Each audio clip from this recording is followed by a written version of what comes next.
గురుభ్యో నమః. శ్రీమాత్రే నమః. అయితే ఇప్పుడు మనము పూజలు చేసుకునే విధానంలో లక్ష్మీ దేవతకి ప్రసన్నమైనటువంటిది దక్షిణావర్తం శంఖ అన్నమాట. ఆ దక్షిణావర్తం శంఖ అంటే క్షీరసాగర మథనం చేసేటప్పుడు లక్ష్మీదేవి కంటే ముందు వచ్చింది కాబట్టి దక్షిణావర్తం శంఖు. అనేక పదార్థాలు అమృత భాండాగారంతో సహా వచ్చాయి. చాలా వచ్చాయి. అవందరికీ తెలిసినవే కానీ చెప్పొచ్చేదేంటంటే, ఆ లక్ష్మీమాత సహోదరుడైనటువంటి దక్షిణావర్తం శంఖుంటుంది.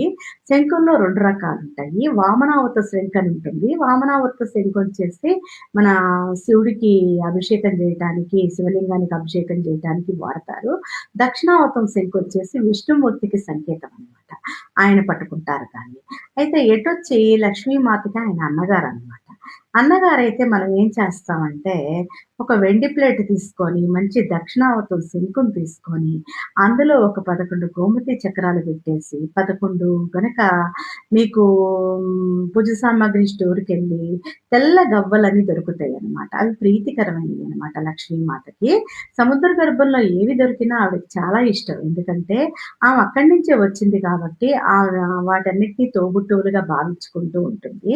అయితే మీరేం జేస్తారు అనంటే, ఆ శంఖలో రూ. 500 నోటు పెట్టేసి, ఎర్రని పుష్పం పెట్టేసి, ఓం దక్షిణావత శంఖాయ నమః అనుకుంటూ, మీకు దీపావళి రోజున గానీ, లక్ష్మీమాత పూజలు చేసేటప్పుడు గానీ, ప్రత్యేకంగా డైలీ గూడా మీరక్కడ ఒక పువ్వు పెట్టుకొని పువ్వు మారుస్తూ ఉండి, దానికి నమస్కారం చేసుకున్నట్టయితే సమృద్ధిగా ఉంటుంది.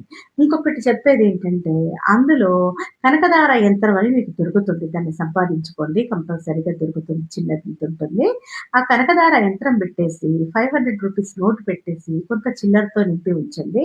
అది వెండి దాంట్లో పెట్టండి. వెండి ప్లేట్‌లో ఆ శంఖాన్ని ఉంచి, శంఖంలో ఈ గోమతి చక్రాలు గానీ, మళ్ళీ మనకొచ్చేసి గవ్వలు కానీ, కొంచెం చిల్లర నాణ్యాలు కానీ, ఒక రూ. 500 నోటు పెట్టండి. ధనం సమృద్ధిగా ఉంటుంది ఇంట్లో. పెట్టుకుంటే దేవుడి గదిలో పెట్టుకోండి. లేకపోతే మీరు ధనం నిల్వ చేసేటటువంటి బీరువాల్లో కూడా పెట్టుకోవచ్చు. అంతా శుభం.